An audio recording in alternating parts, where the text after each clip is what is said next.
At 22, I discovered my parents arranged for me to marry a 36-year-old widower. I fled the country and found out the real reason my mother always hated me. I, 22F, grew up in Utah as the youngest of 5 children in a heavily religious family. My siblings are all older than me, my brothers are 30 and 28, and I have twin sisters who are 28 and another sister who is 25. From the beginning, I knew I was different from everyone else in my family. While my siblings excelled in math and science, following in my father's footsteps as an engineer, I always preferred writing stories and painting landscapes. My parents made it clear early on that my interests were a waste of time. When I was 13, I entered a painting competition at school. I spent weeks working on a painting of a dove, staying up late into the night to get every detail right. The night before the deadline, my mother found me still working at 2 a.m. She stood in the doorway of my bedroom, arms crossed, watching me without saying a word. When I noticed her, she simply walked away without acknowledging my work. The next day, my art teacher called my parents to inform them that my painting had won first place in the competition. Instead of congratulations, my father came home and demanded to see the painting. He held it up in front of the family during dinner and asked what possible career could come from wasting time on birds. That night, I watched from my bedroom window as he took the painting to our backyard fire pit and burned it. The next day, all my art supplies disappeared from my room. This pattern continued throughout my teenage years. While my siblings received praise and financial support for their academic achievements, I received criticism and punishment for my creative pursuits. At 15, I started working full-time at McDonald's after school and on weekends. My father demanded 30% of every paycheck as tithing to the family. Last year, when college applications opened, I applied to several art schools across the country. My parents refused to provide financial information for my FAFSA application, telling me that paying for me to study art would be throwing money down the drain. Meanwhile, they had paid full tuition for all my siblings to attend prestigious universities for engineering and medical programs. 3 days ago, I overheard my parents talking in the kitchen after they thought everyone had gone to bed. My father mentioned that he had found the perfect man for me through our church. The man was 36 years old and recently widowed with 3 young children. My mother agreed that this would solve the problem of what to do with me since I showed no interest in following the family's traditional path. They planned to introduce us next Sunday and have the engagement announced by the end of the month. I sat on the stairs, frozen, as they discussed my future without my input or consent. After they went to bed, I went back to my room and stared at the ceiling all night. By morning, I had decided to leave. For the past 7 years, I had been secretly saving a portion of my paycheck in an account my parents didn't know about. I had also been doing freelance design work online for small businesses, building a portfolio and client list that could support me remotely. I had my passport from our family vacation to Mexico 2 years ago, and I knew where my father kept important documents in his office. That morning, I waited until everyone left for work and school. I took only what I could fit in a small suitcase, a change of clothes, my laptop, and the documents I would need. I called my best friend from high school, the only person who knew how bad things were at home. She had already booked arrangements for me and agreed to smuggle out my remaining important items later. We planned to meet down the street in an hour. I wrote a brief note saying I was leaving and not to look for me, left it on my bed, and slipped out the back door. My hands shook as I dragged my suitcase down the street to where my friend waited in her car. She drove me to the airport, and 5 hours later, I was on a plane leaving the country. I'm writing this from a hotel room in a country where my parents wouldn't think to look for me. My flight landed 12 hours ago. I've already received 27 missed calls and 15 text messages from my family on my old phone, which I left behind. I bought a new phone with a new number at the airport. Yesterday, I was a prisoner in my own home, dreading an arranged marriage to a man twice my age. Today, I'm free but terrified. What if my father uses his connections to find me? What if they force me to come back? What if I can't make it on my own?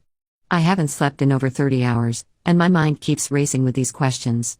I don't know when I'll be able to update again, but I hope that by the time I do, I'll feel safer. For now, I just need to know that I made the right choice by leaving. Update 1, 2 weeks later. It's been 2 weeks since I fled from Utah. I'm now settled in Cape Town, South Africa. The food here is amazing. Everyone told me to try the bunny chow, which sounds like it would be rabbit meat, but it's actually a hollowed-out loaf of bread filled with curry. I've had it 3 times already this week. The first few days were a blur of finding temporary housing and setting up my remote work situation. On my second day here, I met a woman my age who works at the hotel where I was staying. She took me shopping for more appropriate clothing for the climate here and helped me understand some local customs. I now own more dresses than I've ever had in my life. She also taught me to always shake out my shoes before putting them on, which I learned is crucial advice when a small spider fell out of my sandal yesterday morning. With her help, I found an apartment to rent.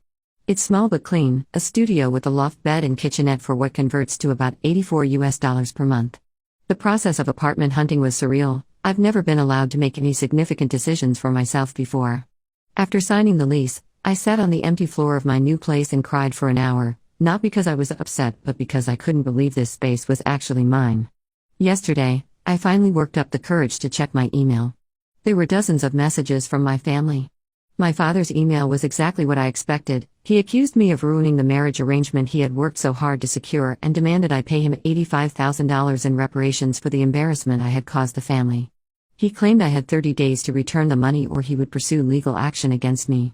The email ended with a statement that as his daughter, I was his property until I was married, and I had 2 weeks to return home before he would use every resource available to bring me back.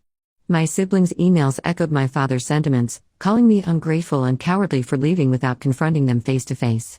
I skimmed these and deleted them without finishing. There was one surprising email from my oldest brother's wife.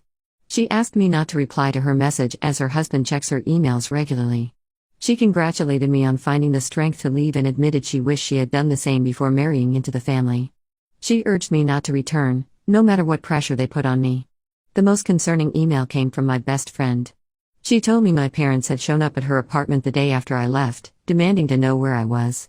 When she refused to tell them, they sat in their car outside her building for 9 hours. She eventually called the police, but they only spoke to my parents briefly before leaving without making any arrests. The officer told my friend that since there wasn't a pattern of behavior, they couldn't do much. My friend also mentioned that my parents had spread rumors throughout our church community about my mental instability and rebellion against God. The entire ward had been mobilized to search for me, though thankfully they still believed I was somewhere in the United States. My friend assured me she wouldn't tell anyone where I really was. I've decided to keep my U.S. citizenship for now, though I'm looking into the requirements for dual citizenship here. The relief of being thousands of miles away from my family is indescribable. For the first time in my life, I'm making my own decisions without fear of punishment or criticism. Thank you to everyone who commented on my original post and sent private messages of support. Your words have been a lifeline during this transition. It means more than you know to have people who believe I made the right choice. Update 2. 2 months later. It's been 2 months since I left Utah, and your continued support and advice have been invaluable. I want to address some of the questions from the comments and provide a few updates on my situation. Several people ask why I sometimes use maths instead of math in my writing. My mother is British, and though she's lived in the US for decades, certain speech patterns stuck with all of us kids. It's one of the few things from my upbringing that I don't mind keeping. Many of you expressed concern about my choice of South Africa as a destination. I appreciate the warnings, and I'm aware of the dangers. Africa is a diverse continent, and I chose this location specifically because it would be one of the last places my family would think to look for me. After my last update, I received messages from people who had seen my posts and videos. For safety reasons, I decided to leave Johannesburg and relocate to a smaller community on the coast. The people here are welcoming, and I'm considering enrolling in a local university next term. For those who asked about the emails from my family, yes, I saved them all. I even printed and laminated the most threatening ones in case I need them for legal purposes in the future. I haven't responded to any of them. My US passport is valid for another 8 years, so I don't need to worry about renewal anytime soon. Regarding religion, I still believe in a personal relationship with God, but I'm exploring what that means outside the strict confines of my family's faith. I respect everyone's right to practice religion in whatever way brings them peace. My best friend continues to receive calls from my parents. She's turned it into a game to see how ridiculous she can be before they hang up. Last week, she pretended to be a cow when they called, mooing into the phone and telling them I was at a local strip club. The week before, she gave them directions to a nudist retreat. My mother apparently drove 2 hours to get there before realizing what it was. My friend plans to join me here in a few months. She's selling her apartment and most of her belongings to avoid leaving a paper trail my parents could follow. She'll be staying in the second bedroom of my new apartment. I also received an email from my uncle, which was essentially a copy of my father's email with an added note that he and his police buddies were actively searching for me. This confirmed my decision to leave the country was the right one. I'm being careful about my safety here. I don't post on social media, and I use a VPN for all my online activities. My clients know me only by my professional name, not my legal name. The support from this community has been overwhelming in the best possible way. I'm printing out many of your messages and comments to keep in a binder for the days when I doubt my decision. Thank you for helping me feel less alone in this journey. Update 3. 6 months later, my friend suggested I provide another update since so many of you have been asking how things are going. Life here has settled into a comfortable routine. The paperwork for my extended stay was surprisingly enjoyable. Each form I filled out represented another step toward building my new life. I now have a 2-bedroom apartment, with the second bedroom ready for my friend who will be arriving next month. I've made several local acquaintances who have helped me navigate the unspoken rules and cultural differences of my new home. There's still a constant voice of self-doubt in the back of my mind, but I hope that will fade with time. According to my friend, my family has figured out that I left the state, but they still believe I'm somewhere in the continental US. Before leaving to join me, my friend prepared a farewell gift for my parents, a series of cartoon drawings depicting them at all the fake locations she had sent them to. Each scene ends with the phrase Abbott, Abbott, Abbott. That's all, folks. She drew my father to look like a cartoon coyote, always chasing but never catching his prey. My friend plans to visit several countries before coming here, just to make sure she isn't followed. She has placed all her belongings, along with some items of mine she rescued from my parents' house, in a secure storage unit that my family doesn't know about. The most shocking news came last month when my friend told me about a public meltdown my father had at church. Apparently, he and my mother got into a heated argument in front of the entire congregation. During this fight, it came out that my mother had an affair early in their marriage, and I was the result. This explained why my mother always seemed to dislike me. I was a constant reminder of her infidelity. Despite this revelation, my father has decided to stay with my mother, and the church ward has held several meetings about the situation. I'm trying to move forward with my life.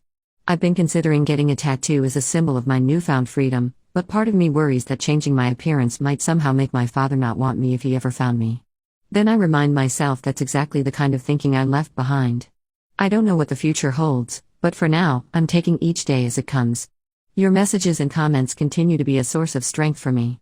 Thank you for being part of this journey. Final update: 1 year later, it's been a year since I left Utah, and I apologize for the delay in updating. The past few months have been hectic with my friend's arrival and adjusting to our new living arrangement. Having her here has been an enormous relief, someone who knows my past and still chose to be part of my future. We're slowly building new routines together. Each day brings different challenges and excitements as we navigate life in a place so different from where we grew up. Last month, our elderly neighbor invited us to spend Christmas with her family. She mentioned they would be preparing goat as the main dish. Christmas celebrations here are different from what I grew up with in the US, fewer Christmas trees and more of a festive gathering with food and music. In my family, we were allowed only 3 gifts each, representing the gifts of the Magi, and after opening them, we all retreated to our individual rooms while my mother and I prepared dinner. This year will be different: hairstyling, dancing, music, abundant food, and laughter. The focus is on people and relationships rather than material gifts. Many of you have asked if I've reported my family to authorities or confronted them about their behavior. For now, I've chosen to maintain distance. The fear of being pulled back into that life remains overwhelming. Perhaps this seems childish, but after 22 years of control and manipulation, I need this period of peace before facing that part of my past again. I don't know what tomorrow will bring, and surprisingly, that doesn't worry me anymore. For the first time, I'm genuinely looking forward to the future and all its possibilities. The changes over the past year still seem unreal sometimes, from being told what to wear, think, and feel to making my own choices. I'd love to hear about holiday traditions from around the world. As I continue establishing my own normal and discovering my preferences, I'm open to incorporating new customs into my life.